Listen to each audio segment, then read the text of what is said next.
here. So, as Andrea said, Aliette De Bodard is an award-winning short story writer, and you've written just more short stories than I can count. Actually, it's a ridiculous amount of short stories, isn't it? I have no idea. It's not like I sat down and count.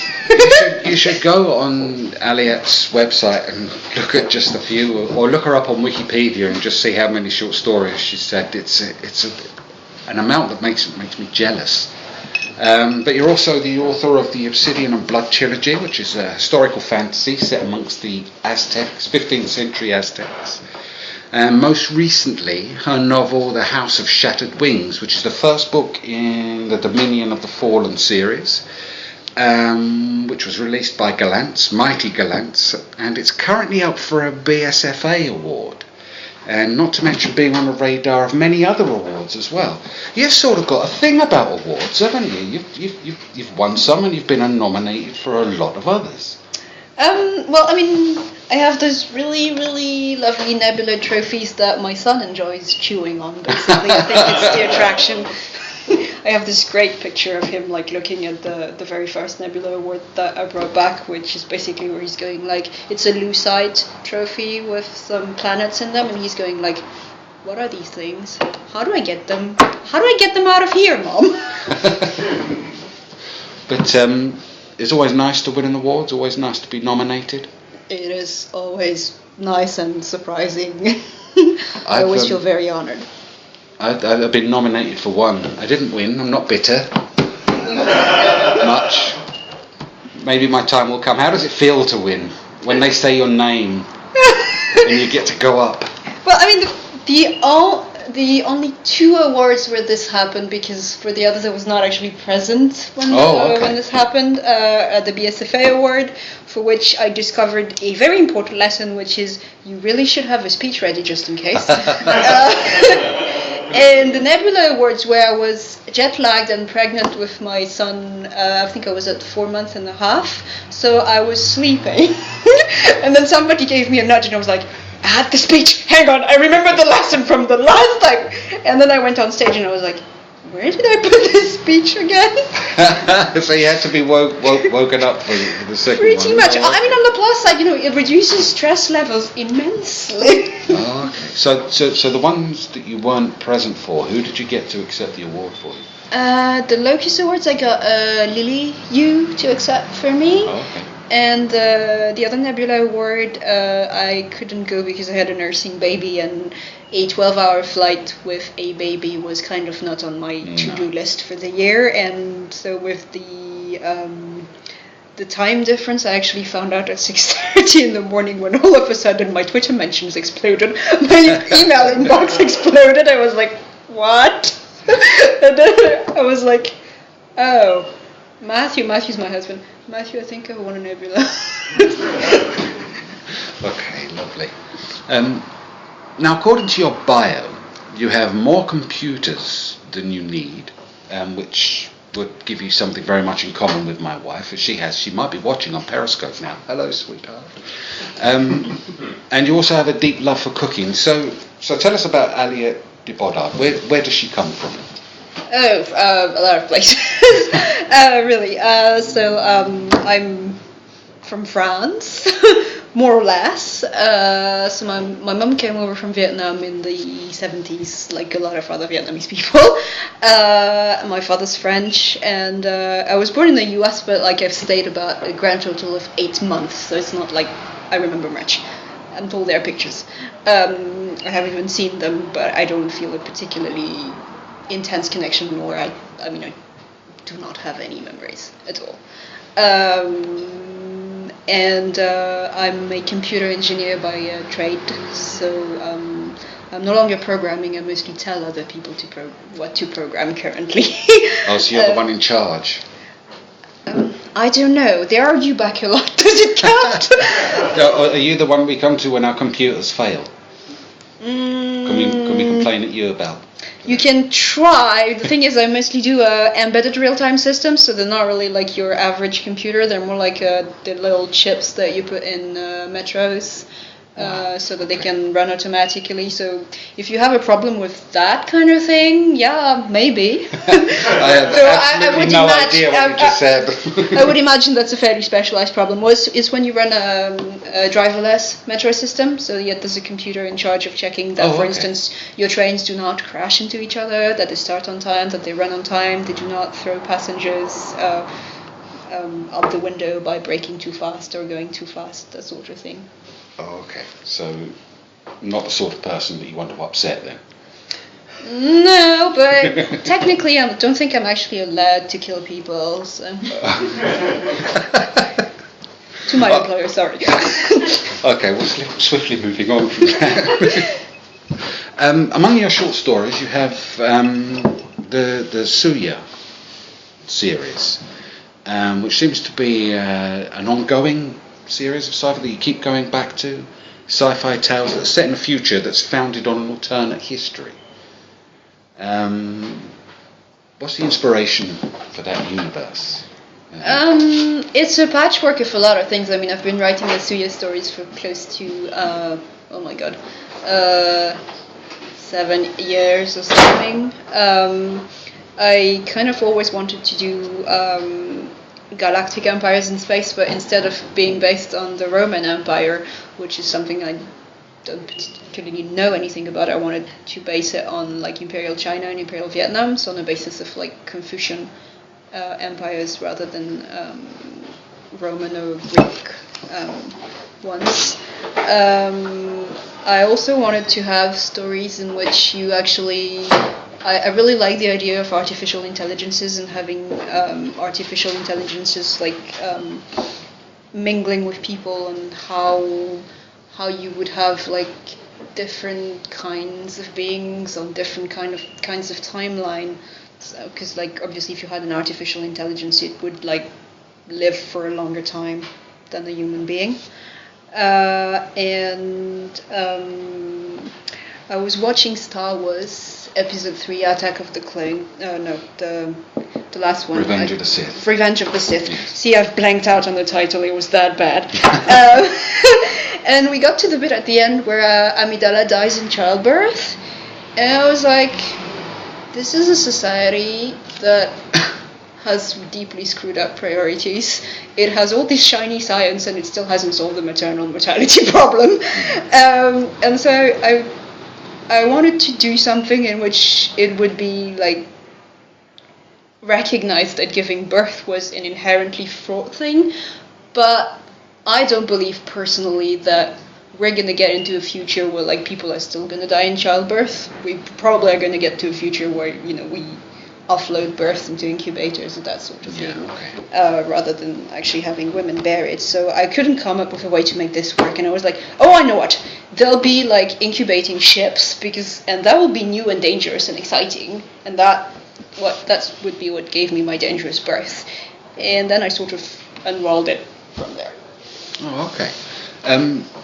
So you obviously have a passion for history, reading, and using that in your stories. But how easy is it for you to spot the moments and the events in history that you need to change to then extrapolate into the future that you've arrived to? What's the difference in history for the Suya stories? Okay. Here's where I admit to things I really shouldn't be admitting to, but this is more a sort of reverse engineering problem. I was like, okay, this is what I want. How do I get there? I mean, one of the things that I find fascinating about history actually is that, to my mind, there are very, very few turning points where you could go like, if just this one thing had happened, everything else would be different. Because, for instance, even if like a big battle had been lost instead of won, you still have a whole lot of socio-economic factors that would basically likely nudge you back onto the same tracks. So I think you need like several sets of differences and divergences rather than just one. And so for the Suya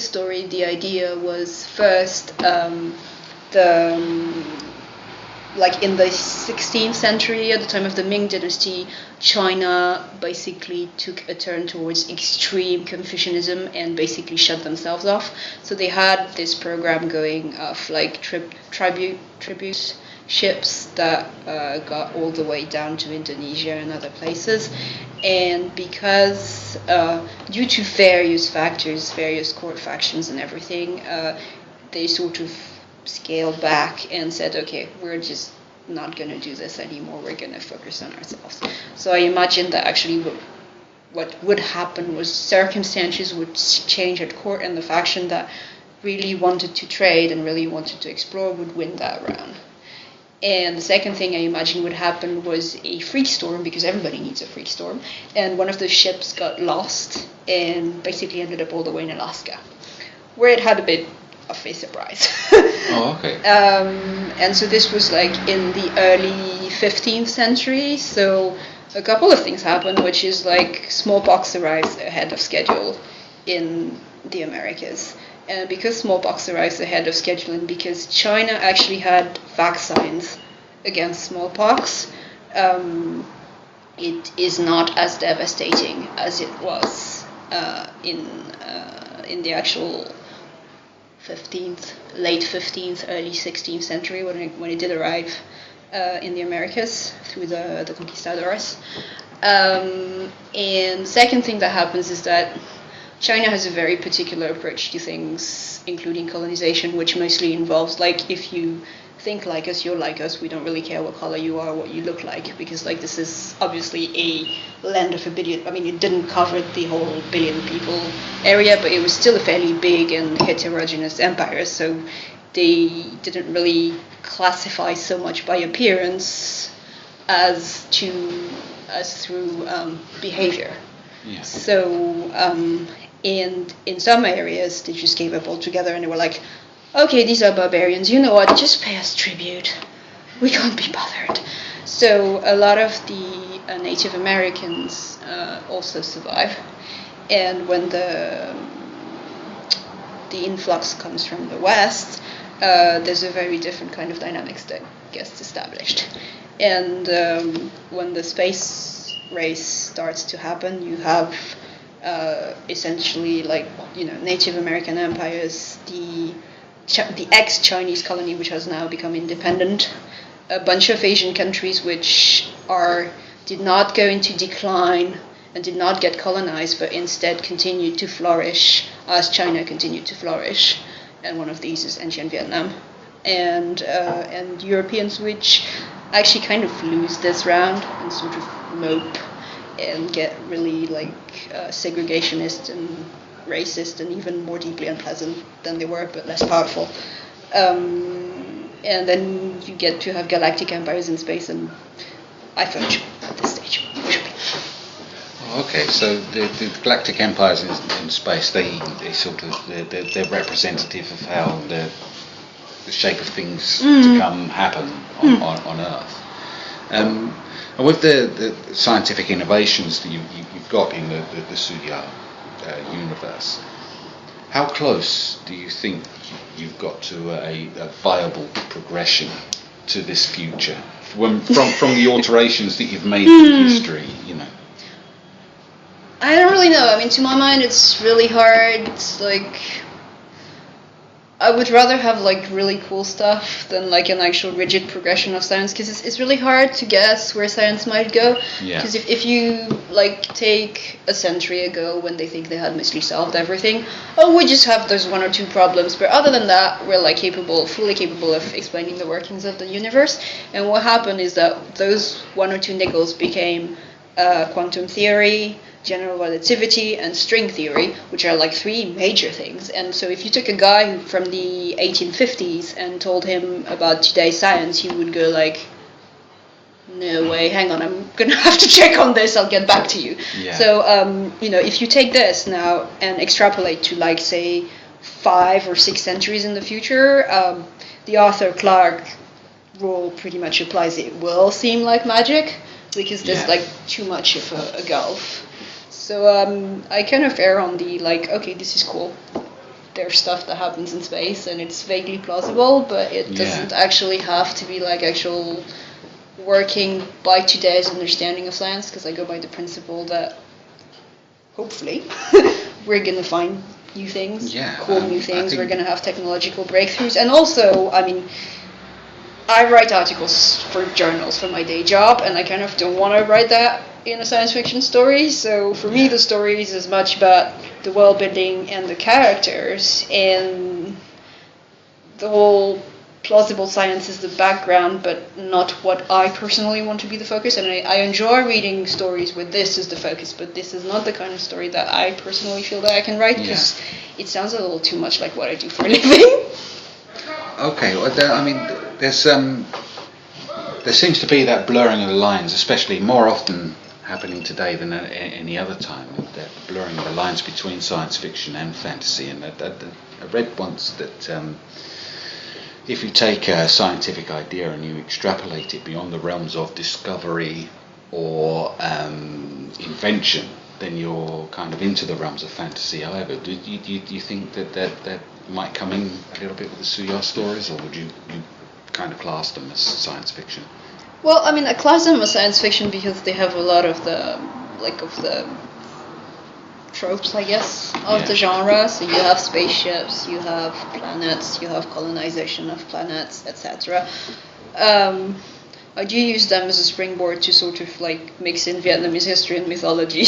It's like, I really say that this is science fiction. But I guess it really comes down to how you define science fiction. Like, they're not hard SF, that's for sure.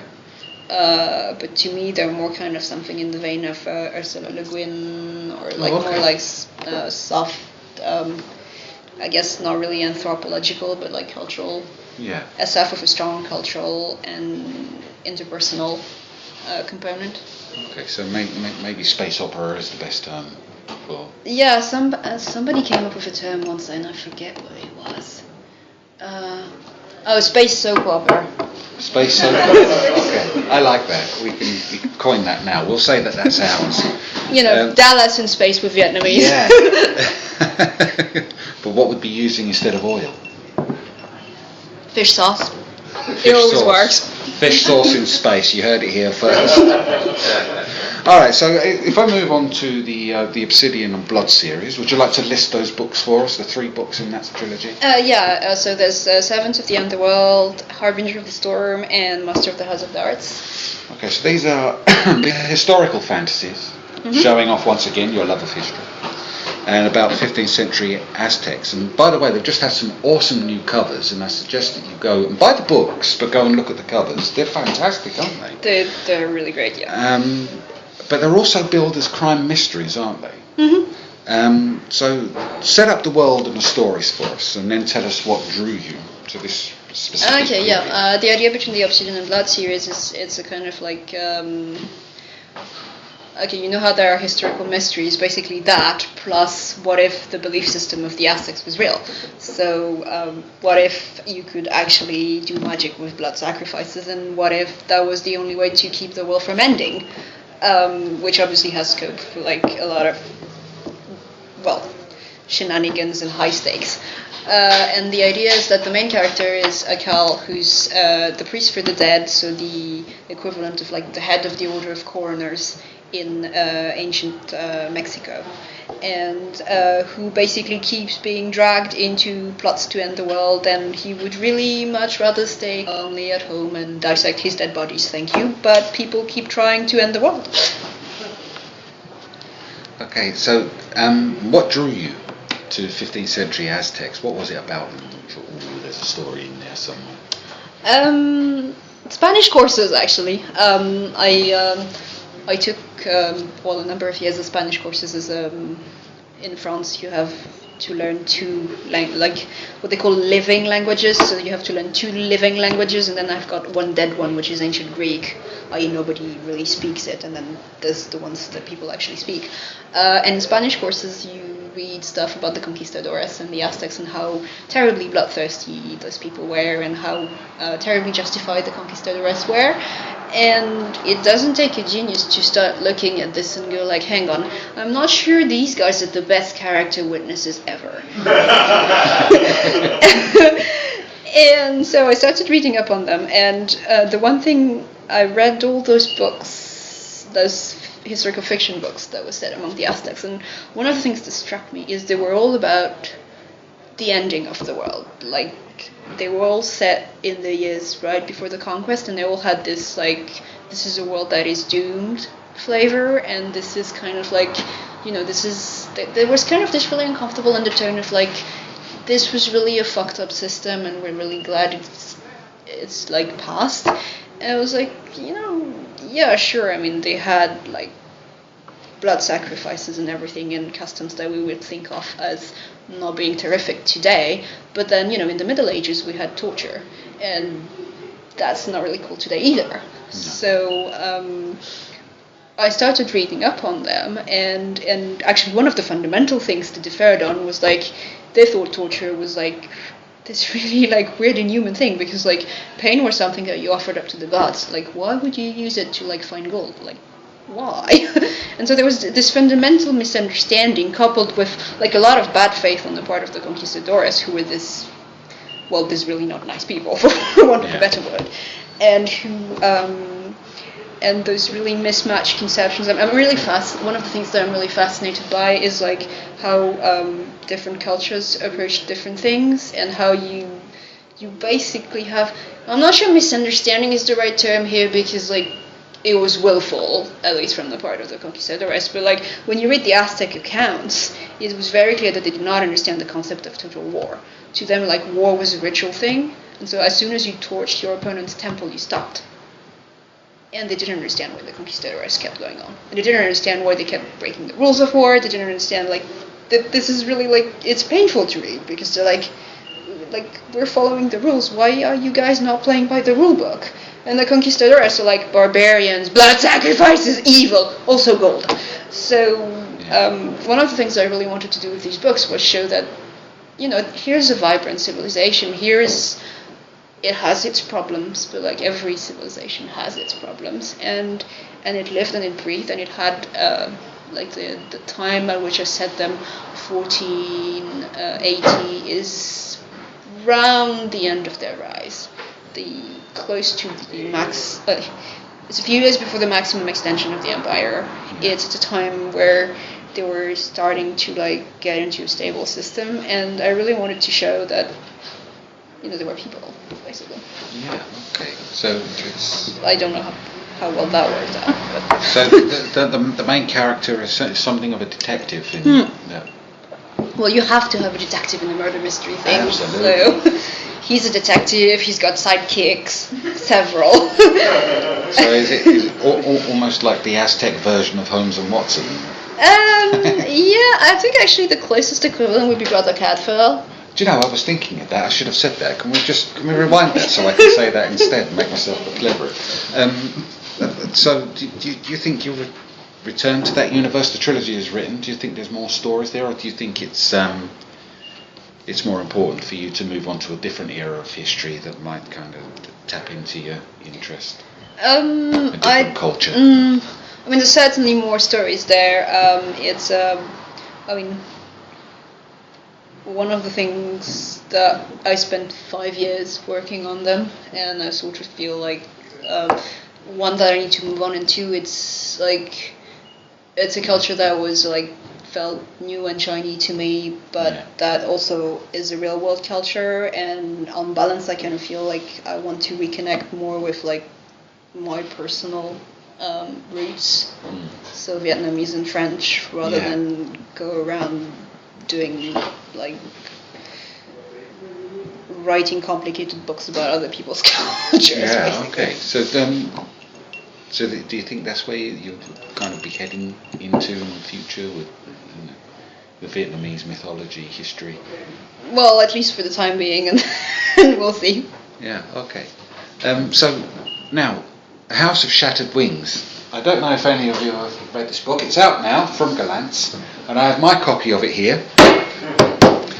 It is an awesome book, and you should read it. Now, you might notice that this is a bit battered and bruised, and I'm going to put this up I like to read in the bath, and I kind of generally just destroy books by the time I've finished reading them. So I've kind of brought this along today so I can add it into the raffle and hopefully give it a good home. This is like a rescue home for dogs now, but for books.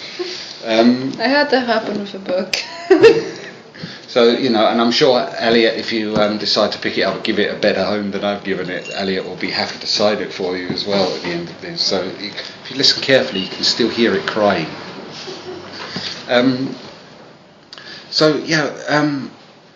House of Shattered Wings, that's a great premise. Set it up for us. Oh dear. I haven't done this in a really long time, So the idea between House of Shattered Wings is that it is a Belle Epoque Paris, so tail end of 19th century, except with a very, very slight teensy difference, which is there was a magical apocalypse which destroyed the city, and people are now struggling to survive in the ruins. Tiny. How can you not want to read that one? So explain, what was the magical apocalypse? The magical apocalypse was basically, instead of having World War One, you had a big magical war between magical factions, different magical factions in all over Europe, basically. And by Europe, I mean that their colonies were also dragged in, so it really was a kind of global conflagration, and as a result of this, buildings got destroyed. You have the equivalent of magical booby traps, wild creatures, that sort of thing. So it is really not a nice place to live.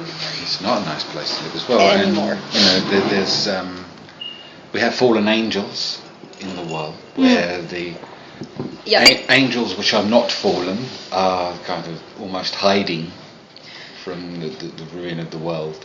Well, the angels which are not fallen are still in heaven, so it's not.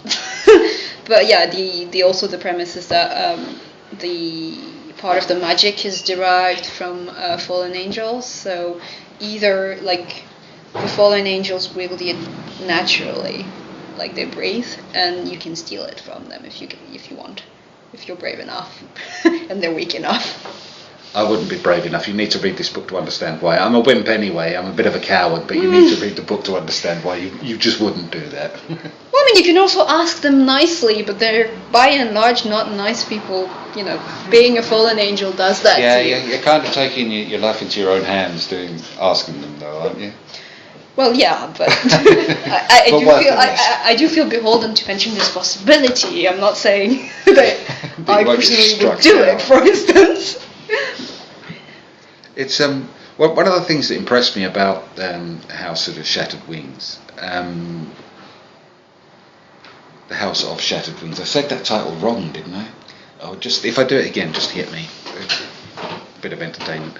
But one of the things that impressed me about the story was, as a post-apocalyptic setting, it doesn't show what other apocalyptic books show in that wasteland of destruction, and how the world is broken. Much of the story is inside what are supposedly safe sanctuaries. So when the characters step outside of those sanctuaries, the ruin of Paris is a very dangerous landscape that's also strange and alien. Was that a conscious decision to kind of keep that the microcosm, or characters within the microcosm, but keep the macrocosm so much of a mystery? Well, the microcosm is definitely a deliberate choice, in the sense that much of the book has a very narrow focus. Geographically speaking, it happens within one of those magical fashions, House Silver Spires, which is basically where Ile de la Cité is, where Notre Dame is in Paris. And for a lot of the book, you don't actually leave this kind of like set of once grand buildings where people are now living in faded splendor, I guess. I didn't actually think through of the whole let's not show post-apocalyptic Paris too closely thing. I don't think that is a conscious decision. but it certainly helps to.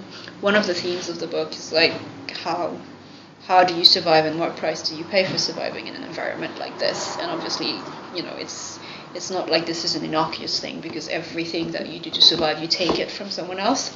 And so one of the things that I was trying to show with the book was basically how some characters, for instance Madeleine, has always been within one of those magical factions, is very sheltered.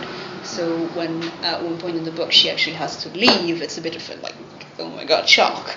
And there's the reverse character who's Philippe, who's always been on the outside of the system and then gets brought in and is like, I cannot countenance this. He's basically my theory anarchist. Let's blow everything up. This is not a system I can live by. And I mean, the one of the questions that I look at but don't have an answer to is like, okay, if the only way to survive is by taking from others and setting up those islands of calm at the expense of others, is this a bad thing? Is there another way? How would you do it otherwise? Yeah, that's kind of interesting. You mentioned Philippe there, and he kind of represents the myths of Vietnam. And it's kind of really, really well done, is that he's injected within the scheme of things in a kind of quite violent way at the beginning of the story. And the other characters in there kind of view him as something else, something other, because there's this there's a blurring or a joining of mythologies there, isn't there? It's kind of like it's sort of acknowledging that the world out there is not just one religion or one mythology. That was very much a deliberate thing that I wanted to do, because part of the thing that I also wanted to do with the book was explore how colonial empires would work in that kind of setting. And I also didn't want to, one of the things that I always find a little troubling when you're reading some books is that you have one magical system, and the magical system is valid all over the world.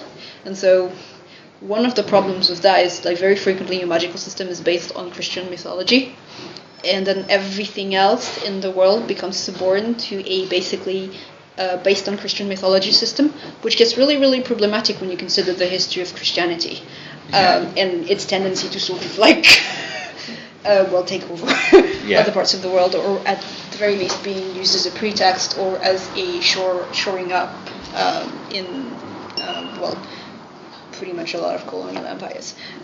So I wanted to make it clear that there were other systems, and that those other systems, the main reason why you didn't see those other systems was because they had been suppressed. And one of the ways that the main way I did this was by having a character who did not partake of any of those systems. And I really also like the trick of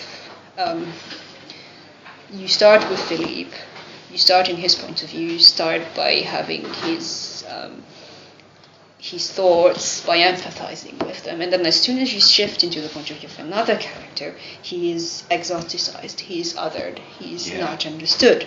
And I kind of really wanted to show that this is how things happen, this is still how things happen today. And a lot of it came from reading those 19th century horrible things, accounts of Vietnam by French colonizers. You don't want to do this. But I also really wanted to think about what it means to be a minority in an environment which is already very dangerous, and what it meant to have a totally different not only totally different belief system, but this is actually a character who's older than most of the cast, and most of the cast never comes to realize this.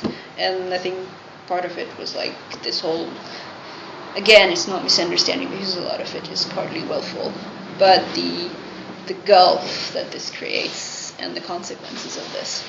Yeah, absolutely. I mean, and as a character, he seems to be as you say, he comes from this ancient place that's older than a lot of people, and there seems to be something that is potentially more dangerous than anyone else in the story. Yes, and also he's the outsider point of view, which was very important to me because this is a system that is fundamentally not fair, not kind, and it felt implausible to me that the characters who were already caught in it would realize this.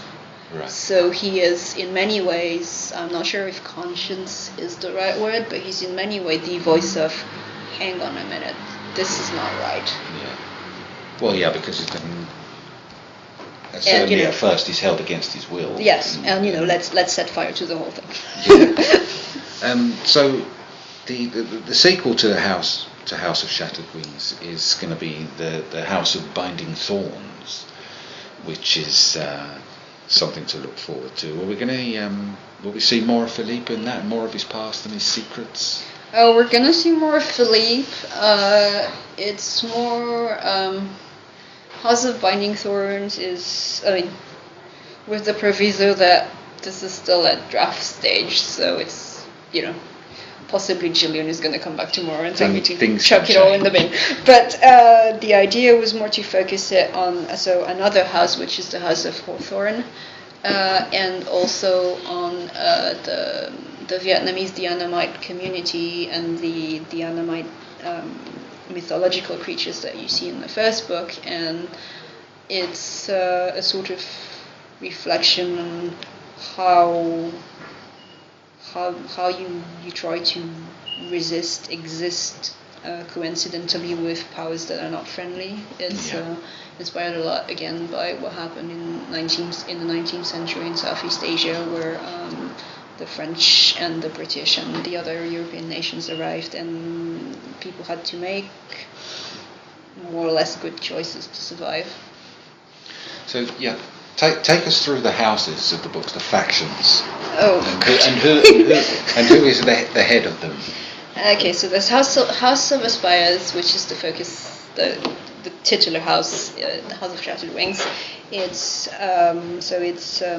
the area that it covers is Ile de la Cité, so Notre Dame, and a lot of other monuments like the Préfecture de Police, which is of interest only if you live in Paris. I realize mostly Notre Dame, and it was founded by Lucifer Morningstar, but it's no longer headed by him because he disappeared 20 years ago, and so it's headed by his latest student Cellini, who's struggling to hold it together. Then you have House Hawthorne. Hawthorne is in the southwest of Paris. It's basically in the 19th century, early 19th century, this area of Paris was all countryside. It was where the rich people had their mansions.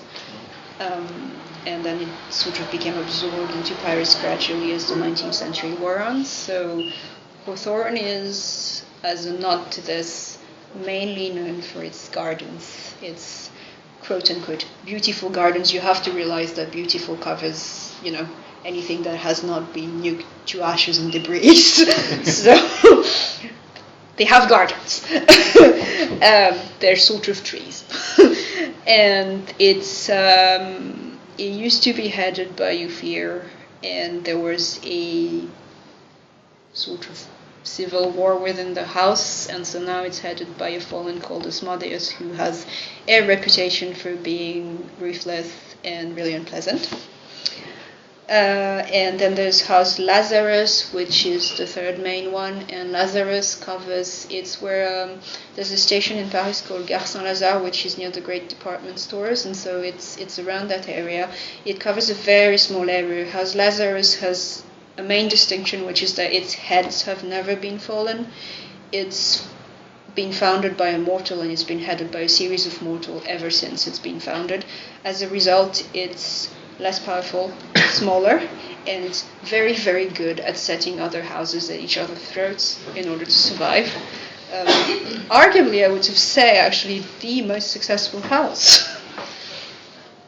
And they're certainly good at making trouble.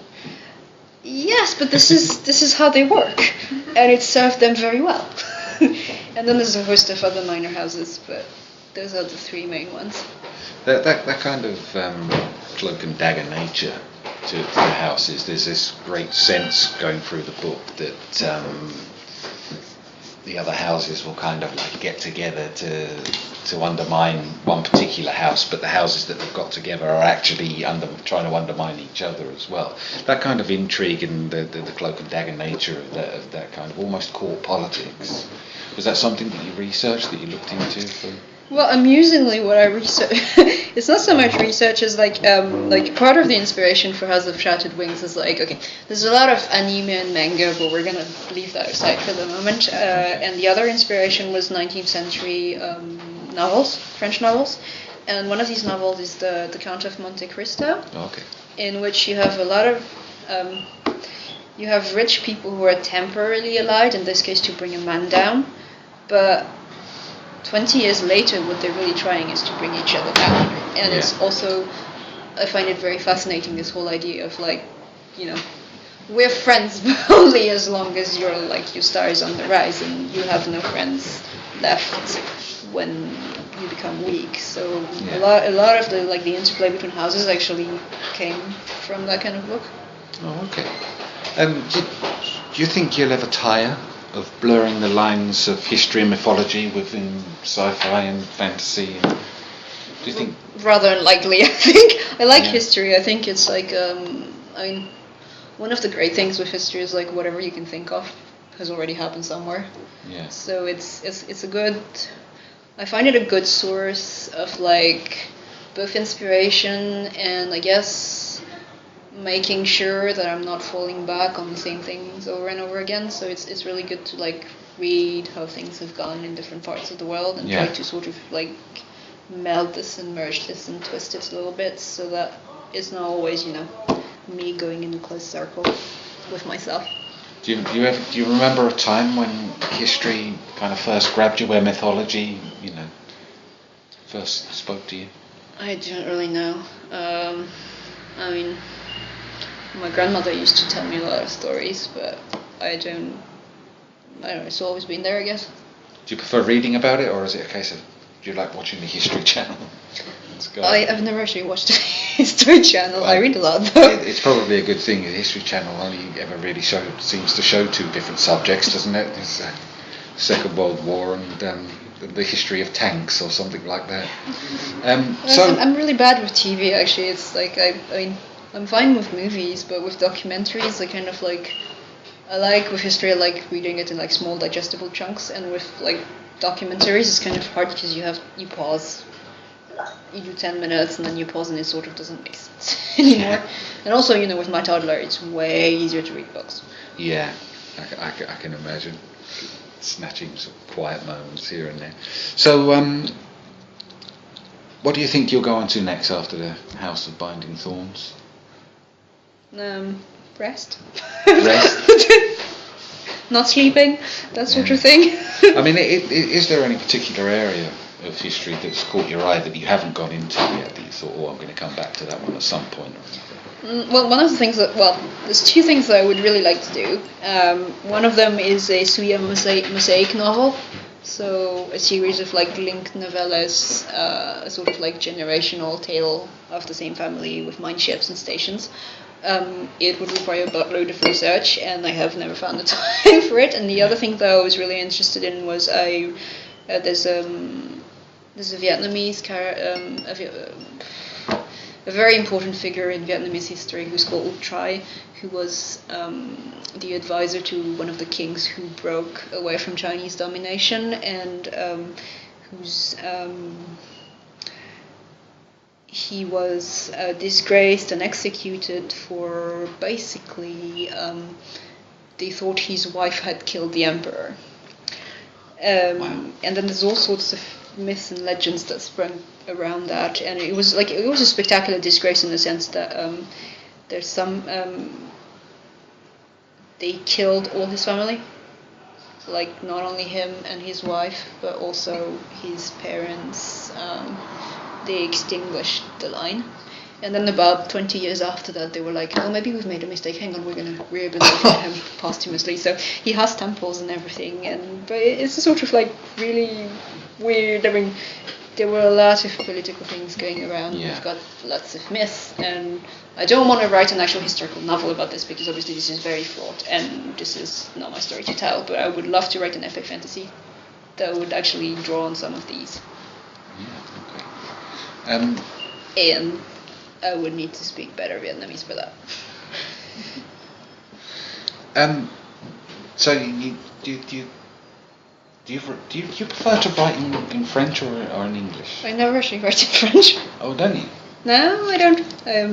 I reread other people's translations in French and scare my translators. When they first translated the Obsidian and Blood series into French, my translator was like, "Oh my God!" When they told me I was going to translate you, I was like, "Oh, nobody's ever been in a position to complain before."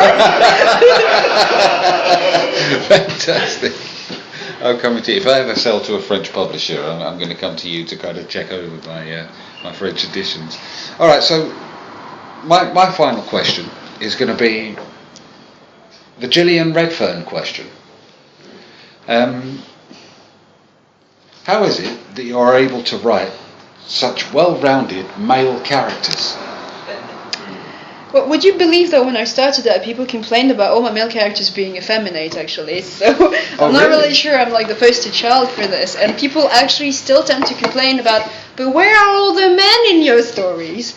And interestingly, I do what on both Dominion of the Fallen book, what I do is like I do a head count of like how many male versus how many female characters I had. And I had this feeling that I was writing those really female dominated books. Nope.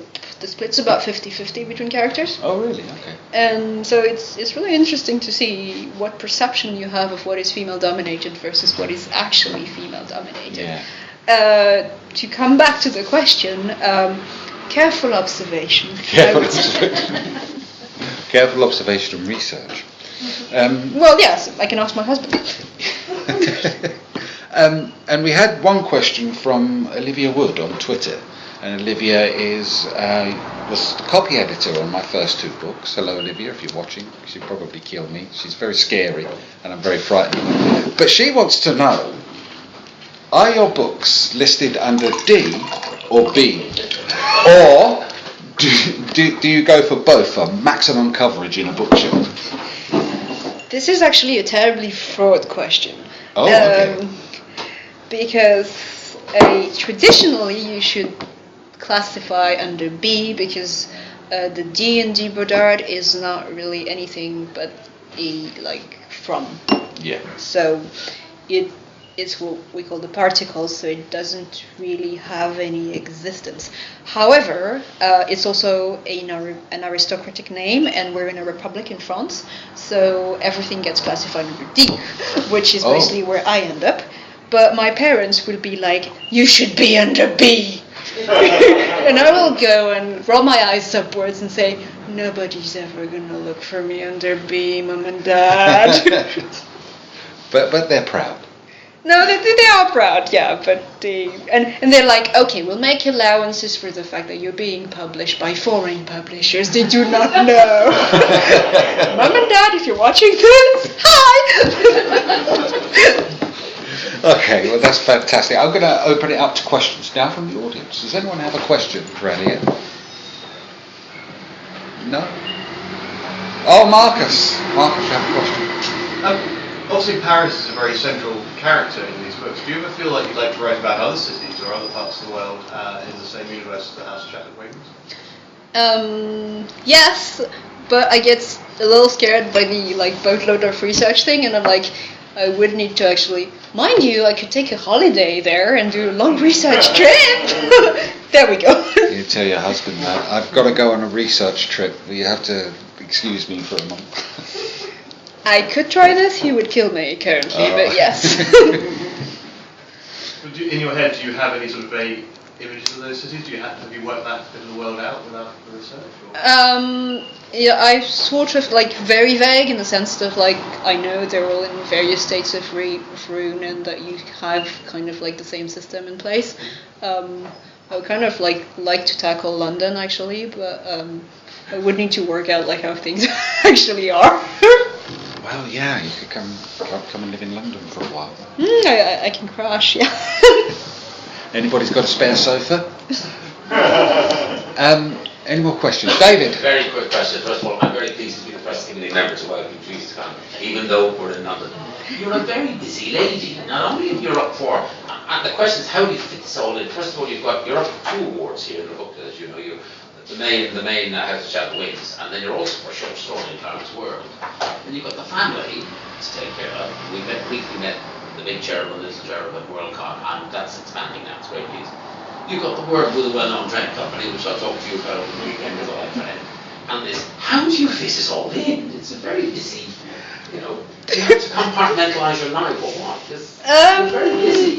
How? Tell us the secret. I've got to take notes on this one. There we go. Oh, wait. Well, first off, I have a very kind and supportive husband who does not mind that I run off for a week at a time, though he growls a bit. Second is I don't really know. I do my best, I guess.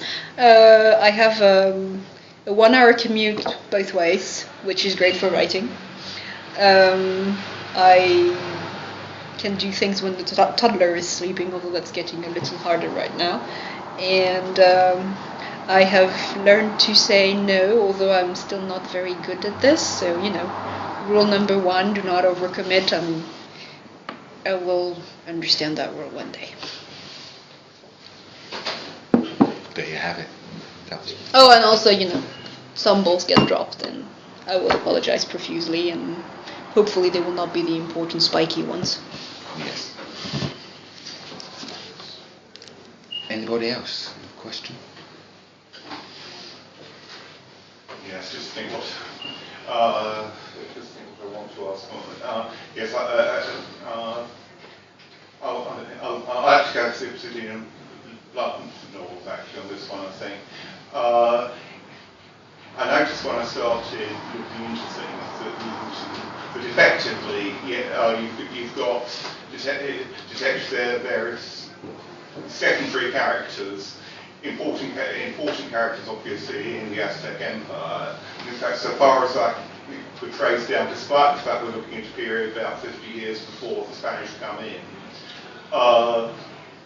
at least one of the major secondary characters is actually the historical character who went on to have a not particularly long but distinctly successful reign as Aztec Emperor. Just how much history were you able to get in there? And slightly surprised there was enough around to be able to do it, to be honest. But well, I mean, there is an ongoing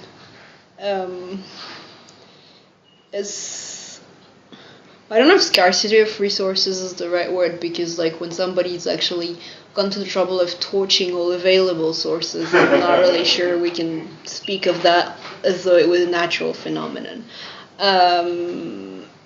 There are writings, not very many from that time period. I mean, there wasn't actually there were glyphs and everything, but the Spanish did a pretty comprehensive job of torching everything. One of the things that I wanted to do with these books is more little nods to history rather than be rigorously historical, because, well, first off, there's a difficulty to actually find out what was happening at this point in time, 40 years before the conquest.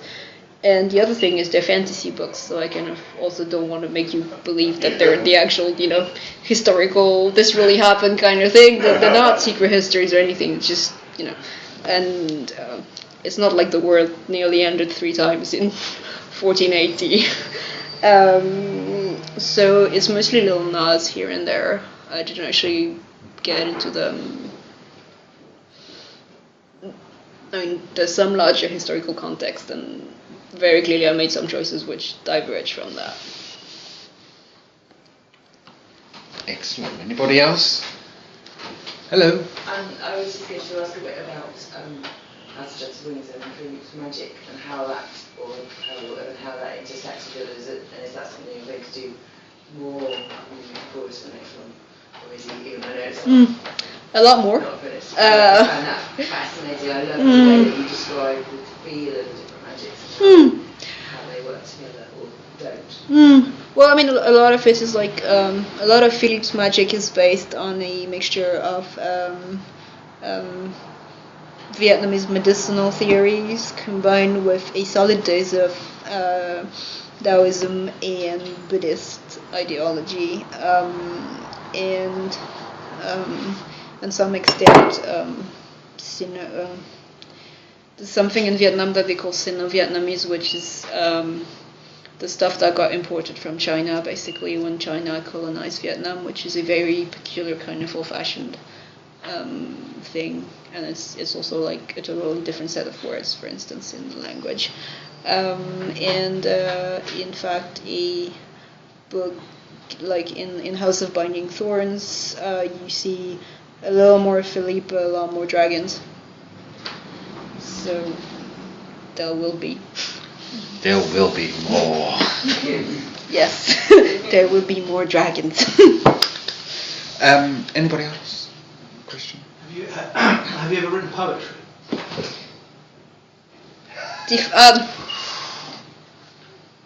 I have.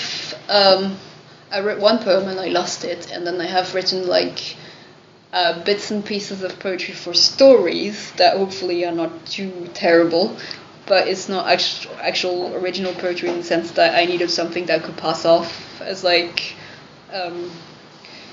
For instance, I had the story Scattered Along the River of Heaven, in which the premise was that the main character was a poet, so I had to write 3 or 4 poems that the character could have written. Bloody hard.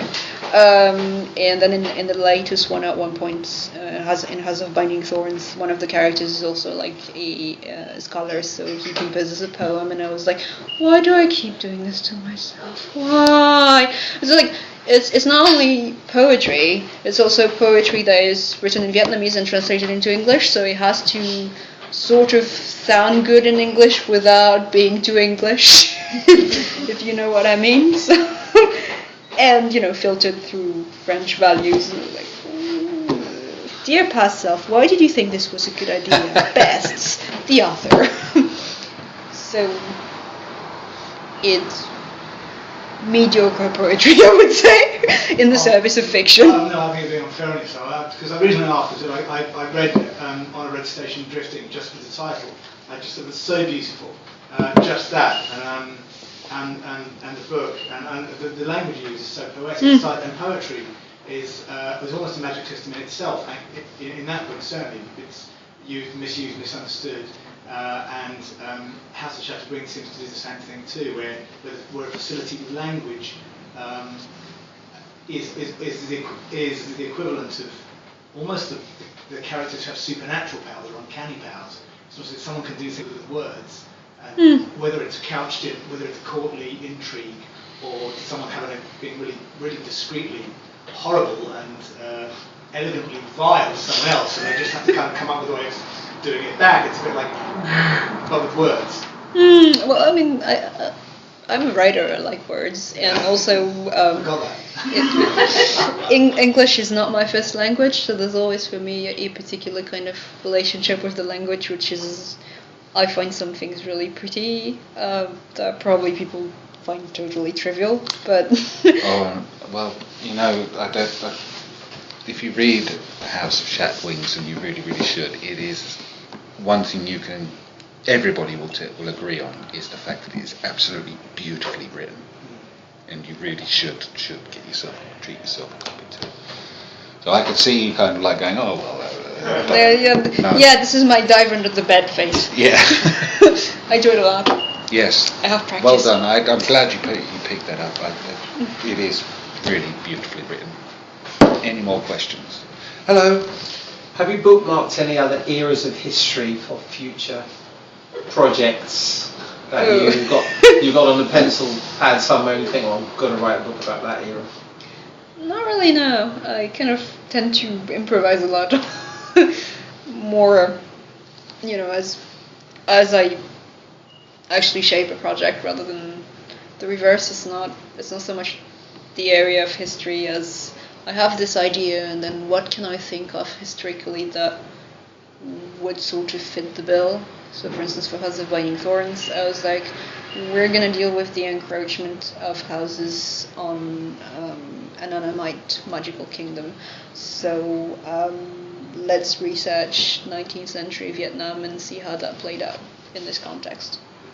Well, in general, actually, 19th century Southeast Asia, rather than Vietnam. And so I tend to work backwards, as in, okay, this looks good. Although there's a book that was recommended to me about like trade, maritime exploration, and ties between South Asian nations in the 15th or 16th century, I think, that looked really great. I do not despair of getting to it eventually. Any more questions? Hello. Hi, thanks for being here. Just going to ask, with the trend of books to TV, would you want any of your series televised, and which ones would you like to be televised? Well, I kind of want House of All Shadow. of them. Nah, well, all of them, yeah, no, but I kind of want to. Actually, I'd want a House of Shattered Wake anime rather than a TV series. Although as a TV series, it would be really cool. It would sort of look like a creepier version of Jonathan Strange and Mr. Gnarl. Yeah. House of Shattered Wings. This is it. Somebody out there knows how to make TV things. House of Shattered Wings. Anybody else? No? Reached the end. Well, thank you all for coming, and thank you all for listening. And I would heartily recommend that you go and check out Aliette's website, because there is so much more fascinating information on there, which kind of underlines and expands upon what she's talked about today. And just wish you all to give a big round of applause and big cheer for Aliette De Bodard.